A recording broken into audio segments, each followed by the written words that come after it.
Hey, Grand Rising. I remembered. That's amazing. Grand Rising to anyone and everyone that's waking up, that if you watch this at a different time, Grand Rising to you, whatever. And I say that because, like, the husband, like, just got off of work. He's in his afternoon / evening part of his day. And then about noon will be his bedtime, that he'll go to bed and he'll sleep and then he'll get up and he'll go to work again tonight. So you can have your morning whenever it is. You can have your grand rising whenever. It doesn't matter what time of day. It doesn't have to be 6 a.m. Doesn't have to be 5 a.m. Doesn't have to be 2 a.m. You can have it whenever is appropriate for you. So, grand rising on this Wednesday, December 10th, 2025. Cheers. So I'm up, kind of, but I overslept, and the husband called me at like 6:15, and he's like, hey, kind of noticed that you haven't been active on your phone, so just wanted to make sure you're awake.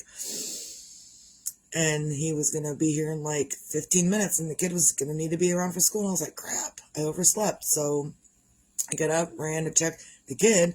Luckily, last week or the week before, she has a tablet that she's like always on for stuff, either YouTube, or she makes these beaded bracelets, the kid does, and so she gets her patterns on her tablet, and she follows the patterns for these beaded bracelets, kind of like this thing. I don't know if you can see it, probably not. I got this thing hanging on my phone, so it's kind of like that, but she makes beaded bracelets.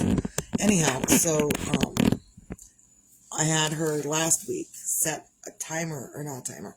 I had her put an alarm on her phone on the off chance that, it was when I got my medicine to sleep. I said, hey, I need you to set an alarm on your phone, 5:30, so if I'm not awake, with your alarm, it's time to start getting around for school because your dad's going to be home for work soon. And so when I woke up at 6:15 this morning, she was dressed for school.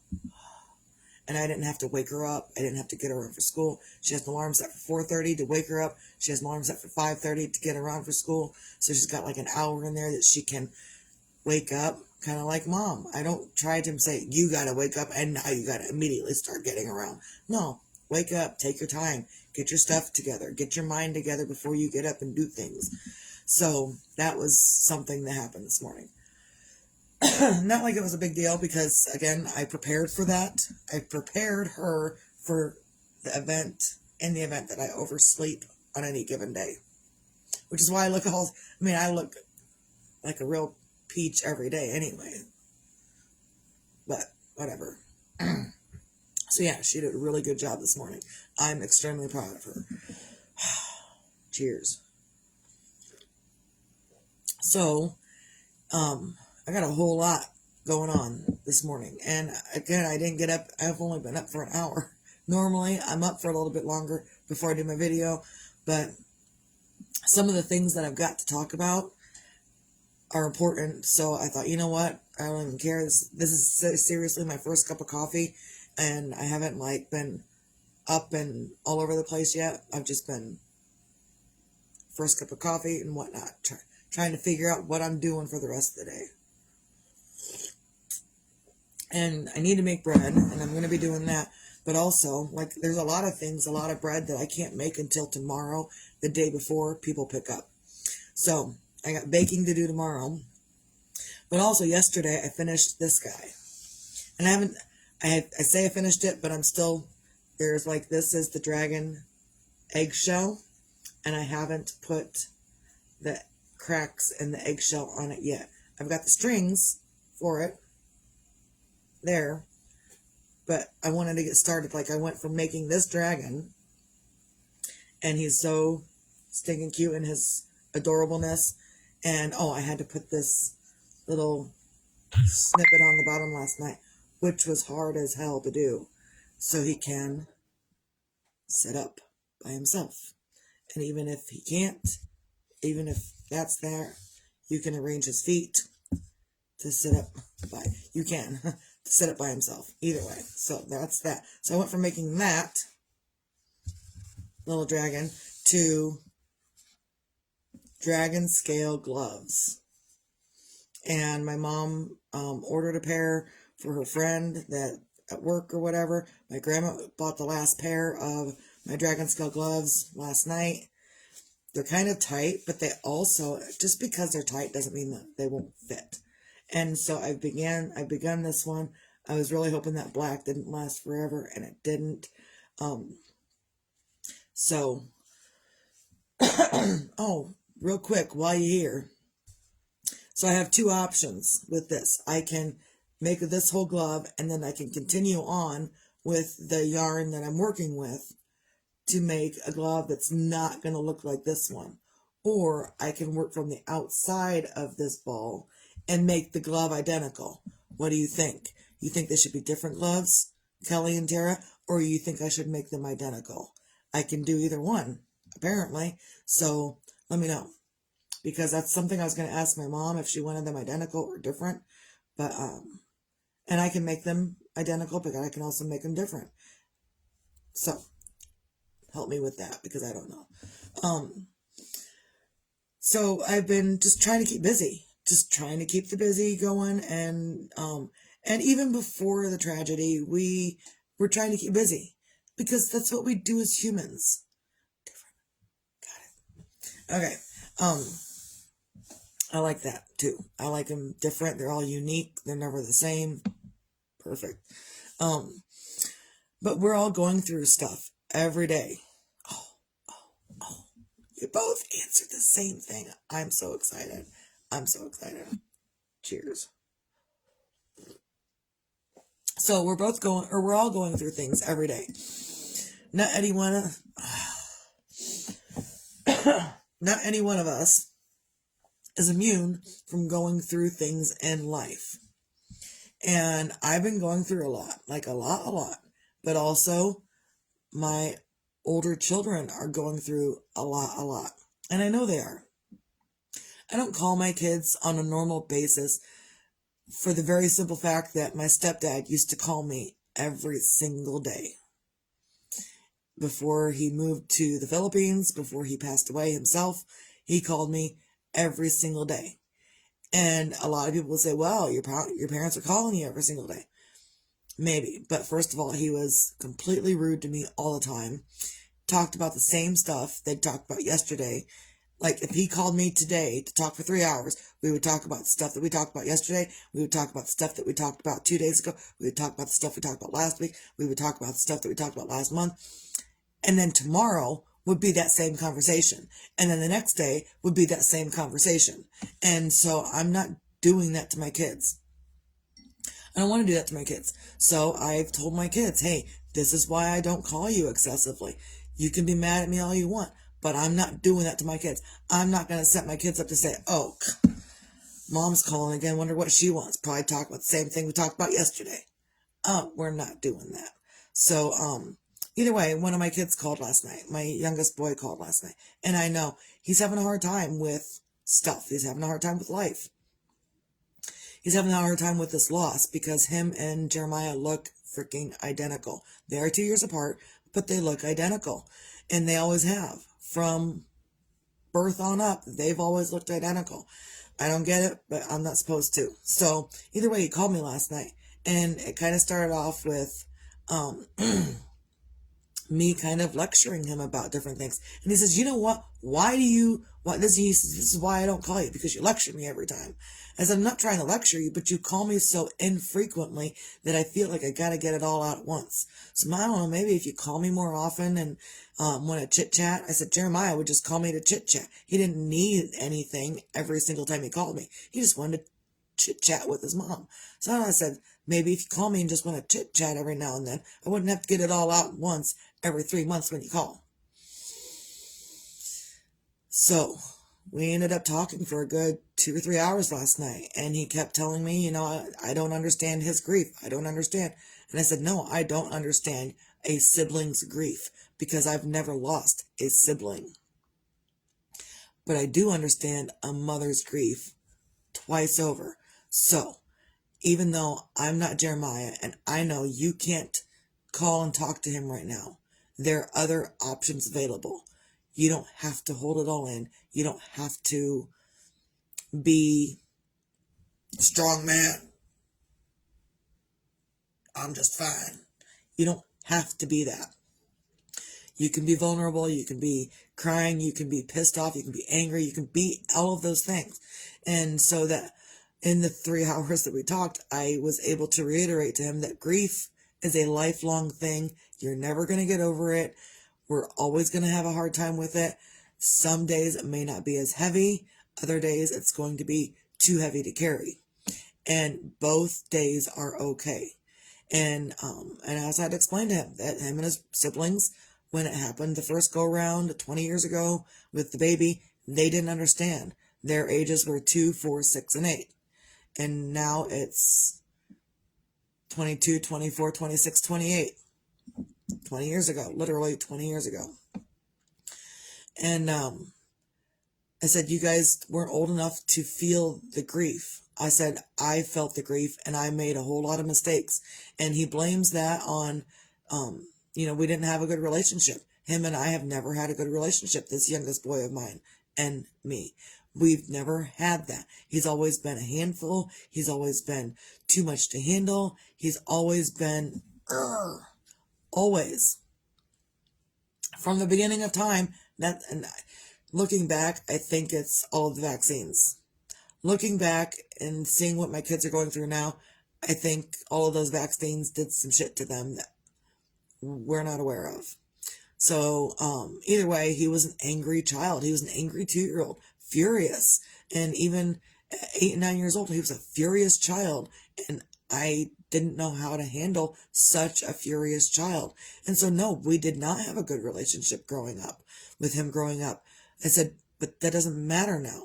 Because, and I'm not saying it doesn't matter just because it doesn't matter, because it totally matters. But neither one of us can go back and change anything that went on for any reason. But what we can do is start now. He's like, well, I don't have that relationship with you, Mom. I said, no, you don't. We don't talk a lot. We don't communicate a lot. But we could. And this is the beginning of that. So call me. Call your stepdad, call your dad, call your stepmom, whatever. Call people, talk to them. Well, it's not who I want to talk to. Who I want to talk to isn't here anymore. I said, none of us are going to be able to fix that for you. None of us. You cannot fix it. I cannot fix it. No one can fix it. The only thing you can do is move forward. And he's like, well, I don't know how to get through this. There's counseling, and there's your mom, who's hurting the same as you. Different hurt, yes. Sibling via parent, different hurt. But still hurts, nonetheless. It still hurts so much. So I was able to sleep better last night, knowing that I was able to impart on him whatever it is that I needed to tell him. And then eventually I went on to say, you know what, and he was like, well, you always lecture me. You always lecture me. Fine. I always lecture you. What do you want to talk about? I said, you know what? We can change the subject whenever you want. You don't have to like what I'm saying. I said, just because you don't like what I'm saying doesn't mean it's not important, first of all. But if you don't want to talk about this, fine, pick a different subject. We can change the subject. It's not non-negotiable. We can talk about whatever you want to talk about.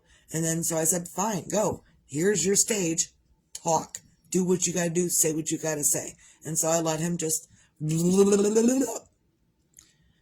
and tried to understand and, just talk them through things. I said, this is what we do. We talk through these things. We don't avoid them. When we avoid them, it builds up and then we don't know how to handle it. We have to talk through it. And he kept reiterating, you don't understand. You don't understand. You don't. Yes, I do understand, which is why I'm saying everything I'm saying, because I fully understand the grief process. Done it a couple times. A lot of us have done it a couple times. We understand the whole process. Doesn't make it any easier. You're going to be angry. You're going to need to get that extra energy out. You're going to need to do something different other than holding it all in, because it's going to drive you crazy. So that was a thing that happened last night. And, I was trying to rest and I was totally exhausted from the day yesterday. And then I still didn't get to bed till 1 o'clock this morning. Even though he got off the phone at like 9:30, I was probably over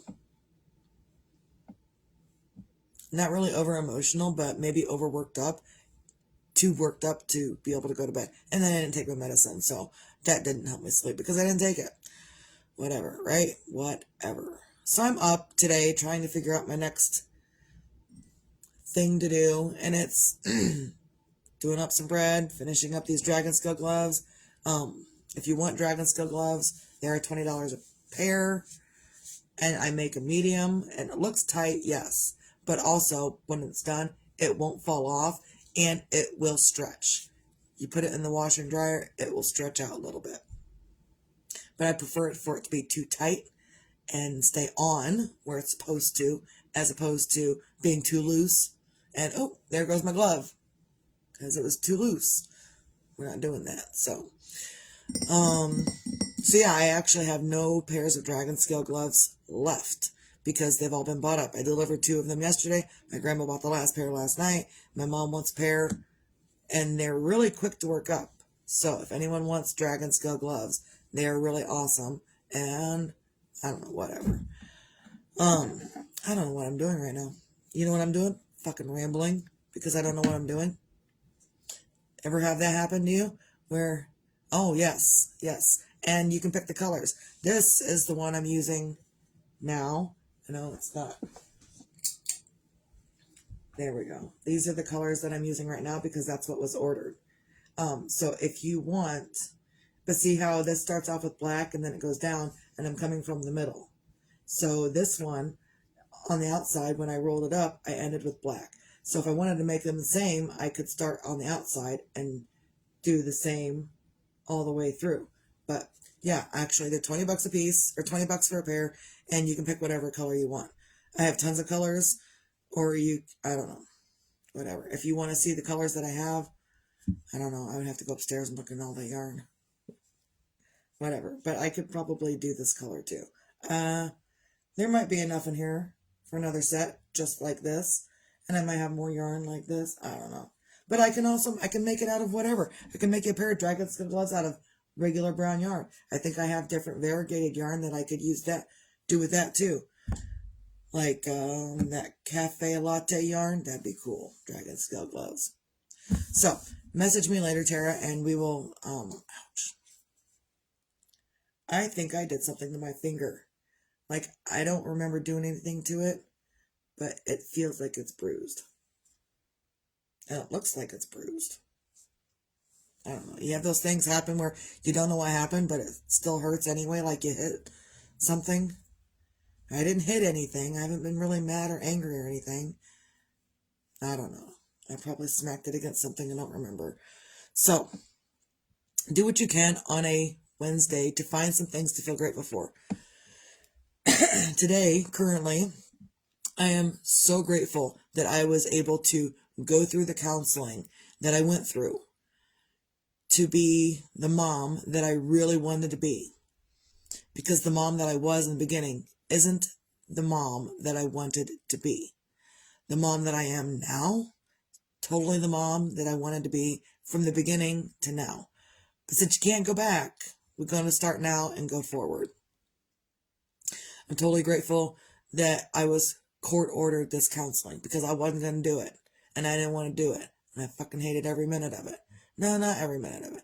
I hated every minute of the first 2 weeks of the counseling. I hated every minute of the first 2 weeks.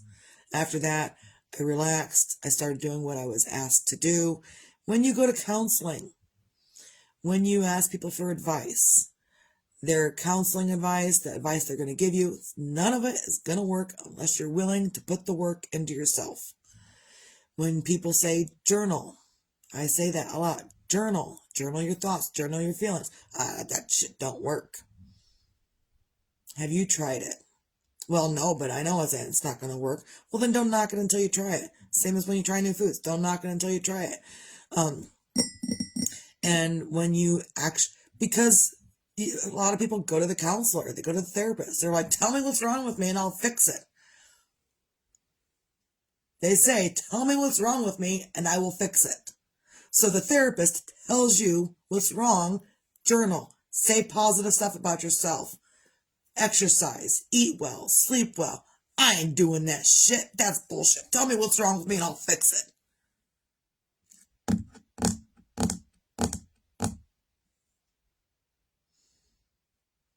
So you have two choices in that instance. You go to the therapist and you say, tell me what's wrong and I'll fix it. And the therapist gives you things to fix yourself, but you got to do stuff. And then you're like, well, that doesn't work. That's bullshit. Why would I do this stuff to fix this going on with me? Tell me what I need to do to fix it. These are the things that I'm telling you to do to fix it. And you've got to put the work into yourself. And it's hard as to put that work into yourself. It's hard to journal. It's hard to get used to looking at your shit and owning up to the stuff that you're doing to yourself, because you're doing it to yourself. And when you open your eyes and you realize everything about everything, you realize you're doing it to yourself. Whether you like it or not, you don't have to like what I'm saying. You can scroll on by. I don't give a shit. You're doing it to yourself. And you won't hear that until you're ready to hear it. So that's what the therapist did. She gave me a book of positive affirmations. Write it down every day. I'm like, this shit don't work. She's like, yeah, it does. Just try it. They give you, when you go to the therapist, they give you different ways to handle different situations in your life. And it sounds good when you're talking to the therapist about it, but when you get out there in the real world, you're like, fuck that shit. I ain't doing that. Why are you going to a therapist for then? And if anyone is interested in going to a therapist, and you don't have to let everybody know, you can send me a private message. If anyone is interested in going to the therapist, probably the same therapist that I went to. She's phenomenal. She's great. I would recommend her out everywhere, and I have. Because she told me to do these things. I had to do the work. When you go to the therapist, the therapist says, here, do this. That means you have to do the work. That means you're not going to get better. You're not going to work through it until you do the work. But if anyone needs a therapist for whatever reason, send me a message. I will send you the contact information and all that to go to the therapist, and they will contact the church, and your therapy will be paid for through the church. You just have to get there and do the work that the therapist is asking you to do for yourself. That's it. That's exactly how I got my therapy. My friend donates to the church. The church paid for my therapy, all 6 months of it. I think it was about 6 months of therapy that I took, and the church paid for every single last bit of it. I didn't. I had to get there, and that's it, and do the work that they were asking me to do. That was it. So if anyone else needs therapy and you can't find the funds for it or whatever, you don't have to. You have to contact me. I will give you the contact info. You contact them. They will set up the whole church thing to pay for your therapy. And you have to get there. It's an Elkhart. You have to get there. You have to do the work the therapist tells you to do. That's it. And it sounds easy and simple, and I know it's not easy and simple. It's not easy and simple to admit that you need mental health help. It wasn't easy and simple for me because, again, court-ordered mental health help. I was court-ordered, and I didn't fucking want to do it.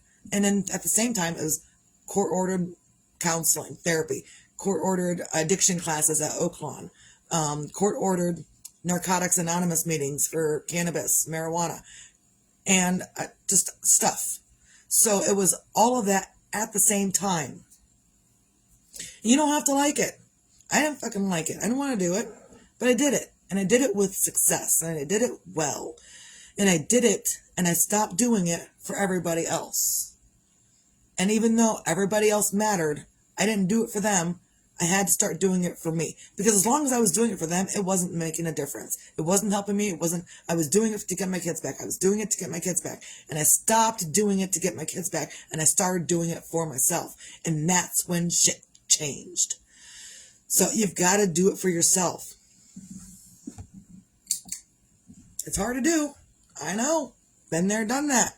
But that's why I'm out here telling people. And if you don't want to go to a therapist, that's why I do these videos. I'm not saying I'm a therapist, because I'm not. What I'm saying is we got life to learn to live, and there are many things that I'm taking that's from my therapist, advice from my therapist, direct from the therapist, right here to you. So either way, whether you go to the therapist and you get it for free through the church, or you listen to this, you're still going to get it free. Journal. Fucking journal. Good morning, Tina. Grand Rising. Grand Rising. So I'm really grateful that I've had that therapy, that I've done that stuff, so I can be there for my children in the times that they need me to be there. Whether they want me to be there or not is irrelevant. I'm their mom, and have I always been the best? Absolutely not. But I don't think any one mom is the best the entire time. And I keep kind of beating myself up, like, in the next life, I'm going to be the best mom possible. Because I'm going to remember that I'm going to be the best mom possible in the next life. And then in that same right comes after that, it doesn't matter what kind of parent you are. Things happen anyway. So, even being the bestest mom in the world, things are still going to happen anyway. This accident could have still happened even if I was the bestest mom in the world. So, and even though I wasn't the bestest mom then, I'm doing everything I can now, and ain't no one going to find one lick of fault in me for nothing. Guarantee that. So, also, be your own magic, find your own magic. Sometimes you find your own magic in yourself. Sometimes others need to provide magic for you. And sometimes you are magic for someone else. And I say that because of the conversation with my youngest boy last night. I felt like he was calling me. He was wanting to talk. I could feel it. I could hear it. And then he had to get off the phone to go do something. And I said, you better call me back, because I'm not going to call you. You're driving, you're doing stuff. I'm not going to call you and distract you and cause an accident. I'm not going to do that to you. What I am going to do is wait for you to call me back. So, call me back. And so he did. So we ended up talking while he was driving. He puts his Bluetooth ear thing in and talks. And, we had a discussion about that, not to let it distract you while you're driving and stuff. And so he's like, you're always telling me to stay off my phone. I said, yeah, because I'm your mom. That's what I do. And I said, we don't know what caused the accident that happened, but as long as we don't know, everything's on the table. We're going to talk about everything, and I don't care. And he doesn't have to like it. He doesn't have to call me. But when he calls me, that's what he gets. And I need to also learn, as mom, that my kids need comforting, and I need to listen just as much to him as I need him to listen to me. Probably more so. So, and I even told him last night, get your butt over here to me. We need to have just a one-on-one, me and you, talking, communicating, whatever. I need that with all of my children. Any one of them. Come over. We're all having a hard time. We will have a one-on-one. I don't want a one-on-one, or I don't want all of my kids here at the same time, per se, but I need one-on-ones with all of my children. So sometimes that is the magic that is needed within whatever. I don't even know. So, within life, that's what I'm going to do, within life. Also, be your own sunshine. And if you can't be your own sunshine, that's okay. It happens. Sometimes we're up, sometimes we're down, and there's a lot of times we're all over the place. I took my gloves yesterday to deliver in South Bend. I didn't drive, the husband drove, because I'm not driving to South Bend. I don't drive to South Bend anyway, but I drive to South Bend even less since I had to drive home from South Bend without my kid. I don't do it anyway, and now I do it even less. I don't know if you can do it less than 0, but I do it less than 0. So either way, the husband drove me to South Bend yesterday to drop off these gloves. And on the way back, I don't know what it was, but I was exhausted. We got done with the delivery, he started driving back, and I really leaned the seat back and slept the rest of the way back to the Goshen. I couldn't do it. I couldn't stay awake. And when we got back here, I got out of the Jeep. He fixed something for dinner or for breakfast or whatever, and I went and I laid down for another 4 hours. I couldn't do it. For whatever reason, my body was just depleted. Even though I slept all night the night before, after doing that yesterday morning, for whatever reason, my body was completely depleted of everything. So yeah, I slept until it was time to go pick the kid up from school, and then I was up until 1 o'clock this morning. So it's back and forth. It's all over the place. So, and sometimes your own sunshine is not there. And yesterday it just wasn't there. But then also, yesterday evening, I was able to be some kind of sunshine for my youngest boy, who called and wanted to talk. And I get it. He's like, this is why I don't call and talk to you, because you lecture me every time. I'm sorry. Sometimes I need to be told what I'm doing so I can stop. And sometimes, as your mom, I will tell you what you're doing so you can stop, because it's irritating. So if my lecturing is irritating, think of why I'm lecturing you, and let's fix that so I'm not lecturing you anymore for the same thing. These kids, I don't know. So, recap, find your things to feel grateful for on a Wednesday. Be your own magic, find your own magic. If you can't, let someone else help you be magical. And remember, you can be magical for others. And be your own sunshine. Again, if you can't, that's okay. If you need a nap, that's okay. And even if you can't be your own sunshine in that moment, sometimes you can still provide a smidgen of a ray of sunshine to someone else that is having a hard time, just like you. So, I think that's all I got. I've been winded enough this morning. Everyone have a great day. And if you want dragon skill gloves or banana bread or zucchini bread or sandwich bread or sweet braid bread, let me know. I'm taking orders. I've got it all. Oh, and I put up on Facebook last night that these are up for sale. They will be made to order. Like, this is the only one that I have. If anyone orders them, they will be made to order. They're not like for immediate pickup. So, not like with other things that I do. So, yeah, let me know whatever you want. That's all I got. And, yeah, I'm good. So, everyone have a great day. Stay out.